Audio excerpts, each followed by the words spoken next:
Hey Retro fans, welcome to another episode of Retro Gaming Memories.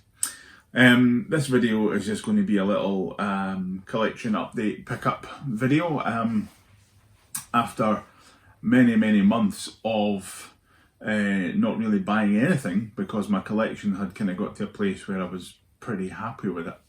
A couple of bits and bobs came up. There's been a few changes to certain things which I'll show you in a different video. Which has kind of spurred on the collecting a little bit. So I have actually bought a few little bits and bobs. Nothing too exciting really, but I have a little pile here at the side of me just to give you a little update. And I thought I'd just show you what I've bought really. So we'll start off, we've got a couple of games for the Amstrad. We've got a game from Anirog, an old game called House of Usher.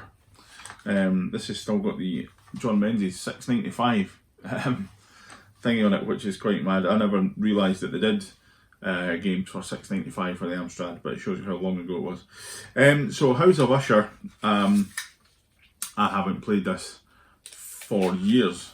One of my friends, when I used to live at my mum's, one of my friends had this.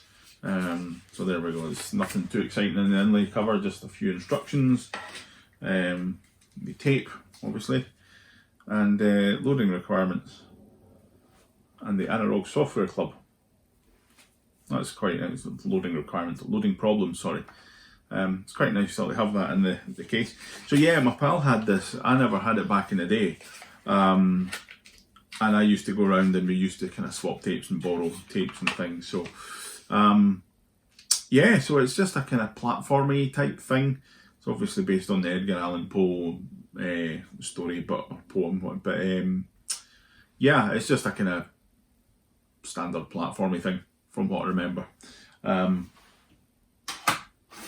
it's nice to have, like I say, quite a bit of nostalgia for that from back in the day. So next up is a little compilation. The US Gold Coin-Op Connection with an X. So there's 4 games in this. We've got Breakthrough, Express Raider, Metrocross and Crystal Castles.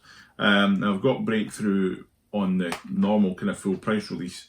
I don't have any of the others. I used to have Metrocross, which is, I used to quite enjoy that. It's a bit like a futuristic skateboard game and you have to collect cans of Coke, if I remember correctly. Yeah. Bizarre.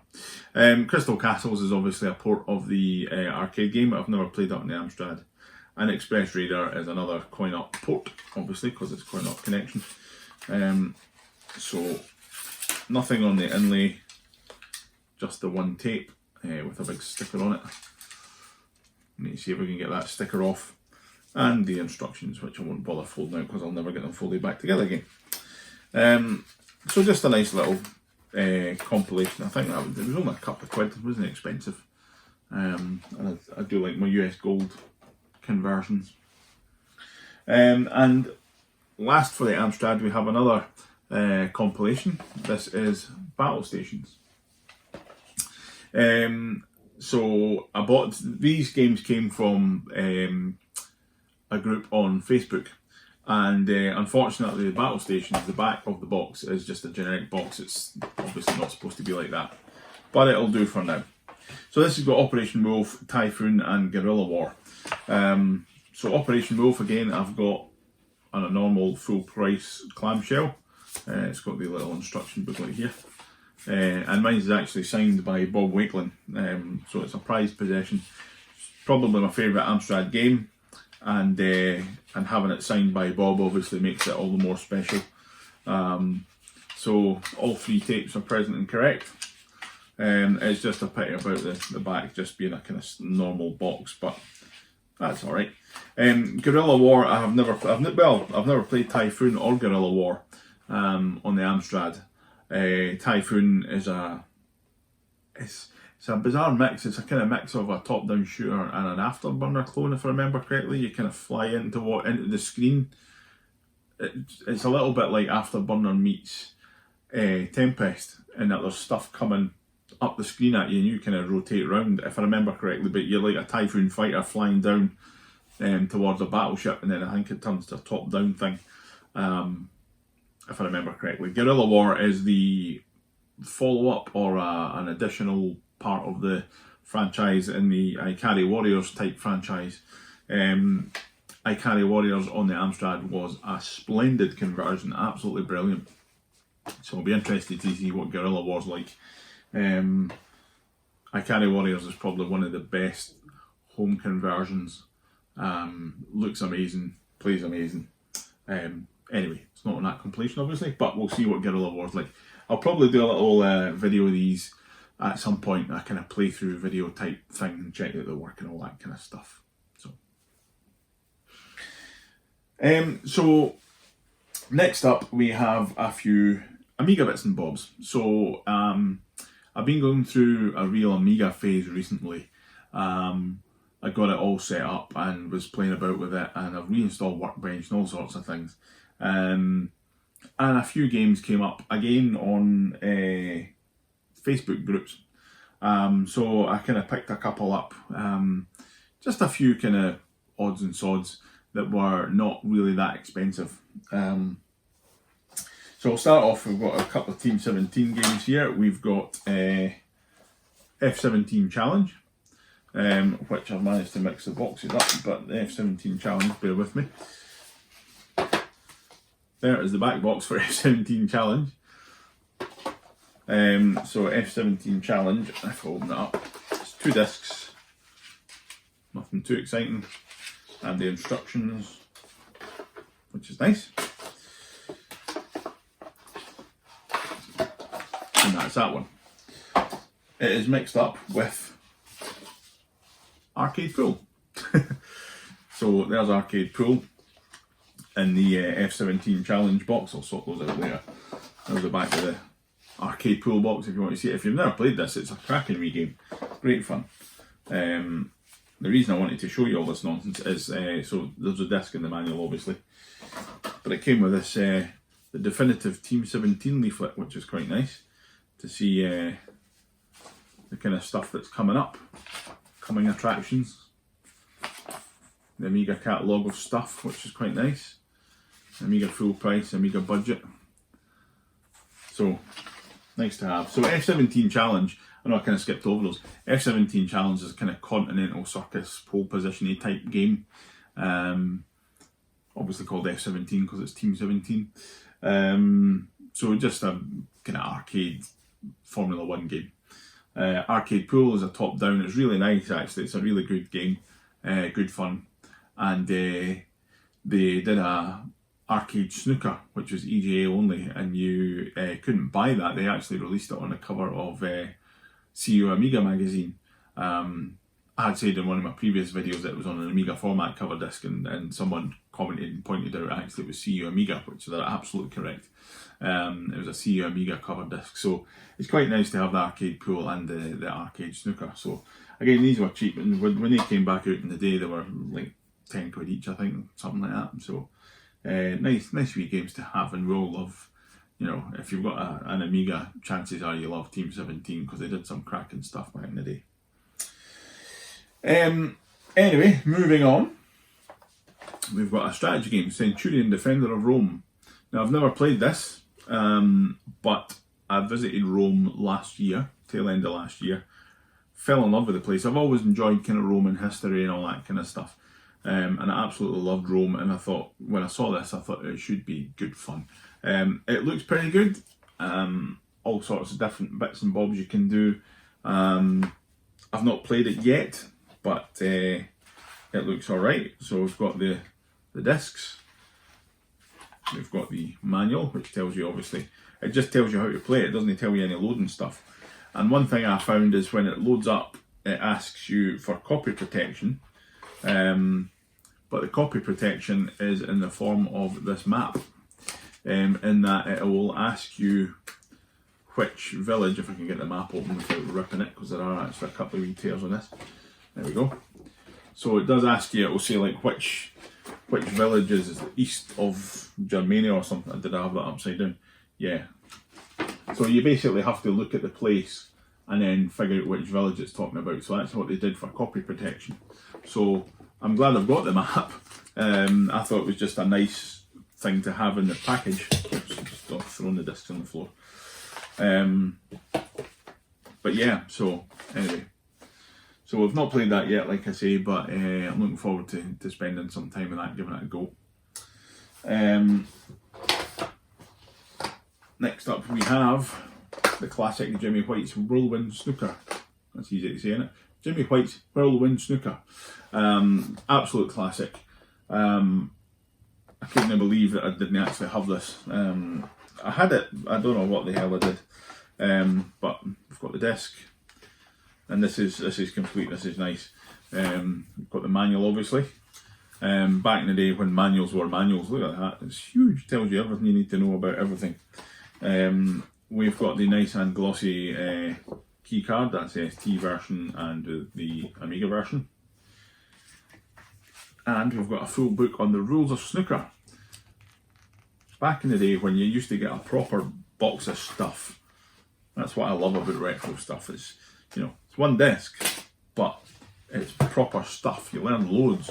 I used to love getting flight simulators and things because you'd have the history of flight and all that kind of mad nonsense.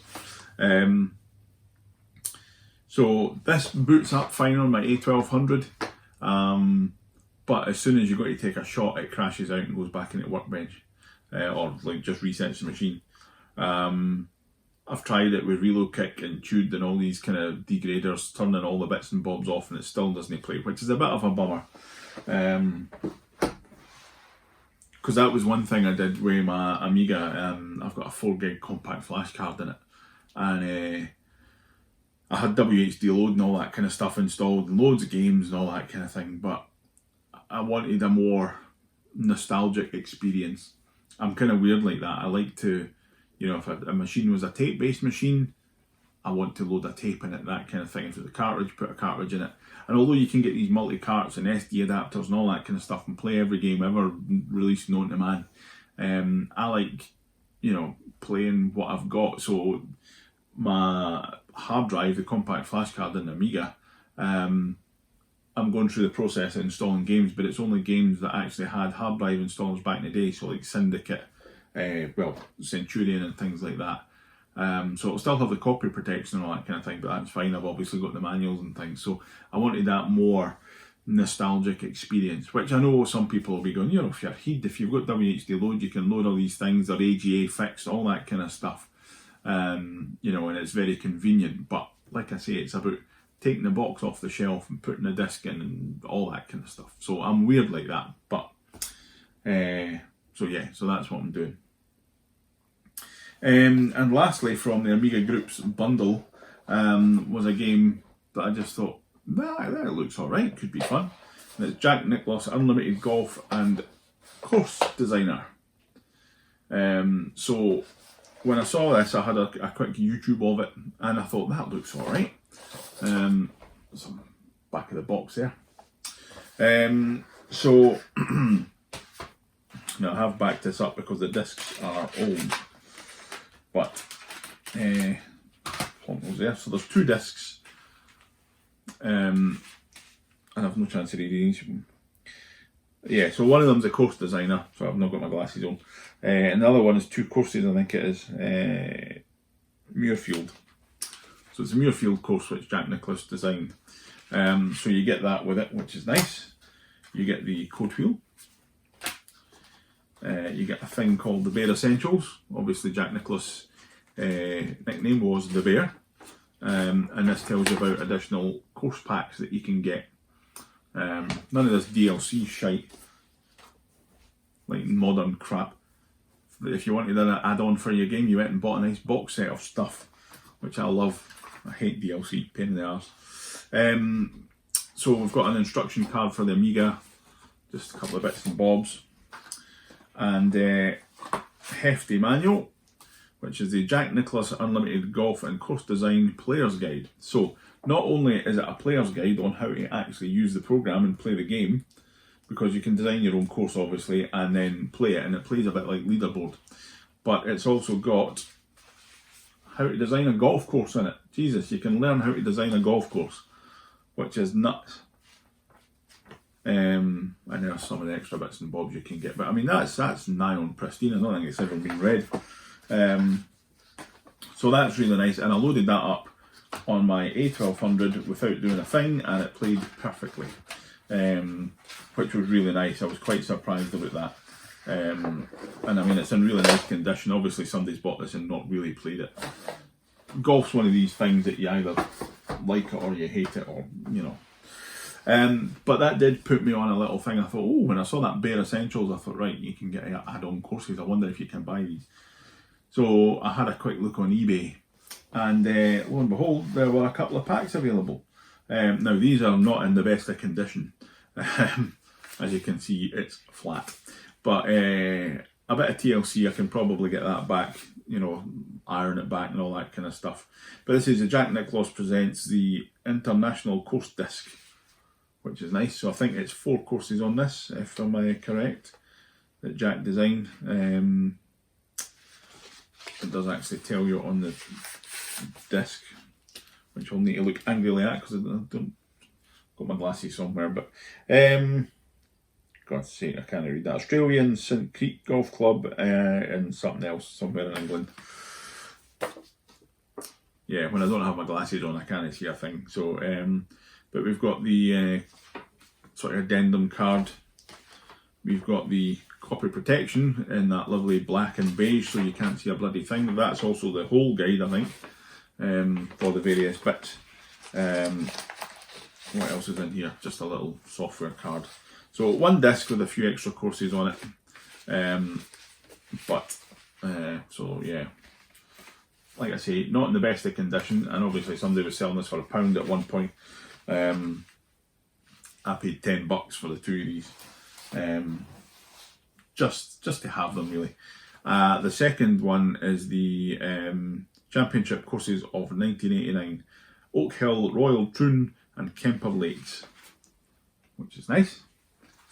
There we go. And again, this is not a lot of excitement in here, but you've got the accolade thing, you've got the another thing, the whole thingy-bob guide, and a little kind of card on how to use it. And we have the disc with the beautifully detached label. So there we go, slot that back on. So yeah, so nice to have. There's one other pack available as far as I'm aware. I haven't seen that. So there's the best courses in 1989. I think there's a 1991. And then there's international courses, so I think it's only the 3. There may be more, but there's only 3 that I could see. So I might try and have a dig out and see if I can see that, because that would be nice to have, just to have the kind of complete set.